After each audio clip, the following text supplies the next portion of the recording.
요한네스 부겐하겐이라는 인물이 있습니다. 독일 사람으로 종교개혁 이후 루터의 목회자 청빙 제도 도입으로 최초 청빙된 목사입니다. 루터 전문가 중에 한 분인 최주훈 목사는 그에 대한 아주 의미 있는 이야기를 하나 소개합니다. 독일 종교개혁의 성지 비텐베르크에 가면 시립교회 뒤편 공원에 세 사람의 동상이 나란히 서 있습니다. 마틴 루터와 필립 멜랑키톤, 그리고 또 하나의 동상이 있는데 바로 그 동상이 요한네스 부겐하겐의 것입니다.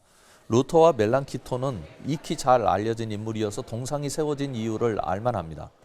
그러나 요한네스 부겐하겐은 생소해서 그가 그렇게 위대한 인물인가 하는 생각이 들기도 합니다.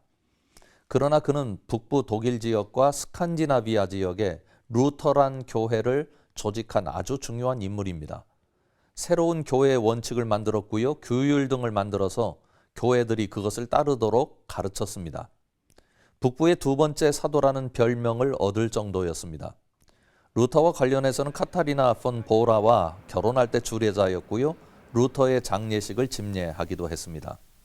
그가 그렇게 중요한 역할을 할 수 있는 인물로 등장하게 된 이유들 중에 그의 청빙 과정에서 찾아볼 수 있는 부분이 있습니다. 이 부분이 흥미롭습니다. 무엇보다도 청빙위원회 구성이 특이합니다. 일반적으로 청빙위원회는 그 교회를 책임지는 지도자를 선택하는 것이므로 그 교회를 대표하는 인물들로 구성합니다. 부겐하겐의 청빙에도 예외는 아니었습니다. 그러나 교회 대표뿐 아니라 특이한 청빙위원이 있었는데 대학교 대표, 심지어 시의회 대표까지 있었습니다.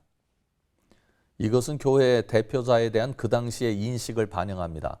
교회 대표자는 단순히 교회 공동체만을 대표하는 것이 아니라 일반 사회에서도 지도자 역할을 해야 한다는 그 당시의 인식에서 온 것으로 보입니다. 교회 밖의 일반 시민에게서 지도자로 추천받을 정도의 인물이라면 일반 사회에서도 얼마든지 공적 직무를 유감없이 수행할 수 있는 충분한 인격을 갖춘 사람이라는 의미입니다. 지금 한국 교회는 종교 개혁을 생각하는 시간을 보내고 있습니다. 여기서 꼭 하나 놓쳐서는 안 될 것 중에 하나가 교회와 그리스도인 모두 공적인 특성을 가지고 있다는 점을 기억하는 것입니다. 최근에 기독교 윤리실천운동의 의뢰로 목회데이터 연구소에서 발표한 통계를 보면 아주 특별한 점이 발견됩니다. 신뢰도에 대한 결과가 참담할 정도로 3대 종단 중에서 가장 낮은 수준입니다. 그런데 그 다음이 주목할 부분이 있습니다. 사회봉사활동 적극 수행 종교에 대한 문항에서는 개신교가 가장 높은 수준을 보입니다.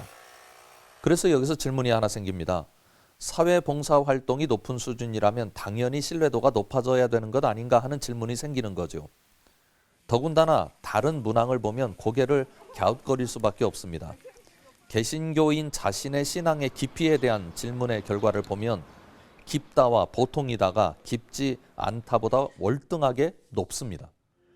이렇게 사회활동을 열심히 하고 자신의 신앙에 큰 문제가 없다고 생각한다는 그리스도인의 수가 많다면 신뢰도가 높아야 되는 것 아닐까요?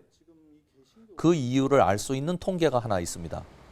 세상과의 소통과 사회 문제와 사회 통합에서의 역할에 대한 설문의 결과를 보면 그 지수가 형편없습니다. 개신교인은 대한민국 사회에 살고 있는 국민이고 동시에 그리스도인입니다. 이 두 가지 정체성을 서로 분리될 수 없다는 사실을 가지고 바라볼 필요가 있습니다. 신앙이 교회 안에 갇히지 않도록 힘쓰는 길에 대하여 심각하게 고민해야 할 때입니다. CBS 논평이었습니다.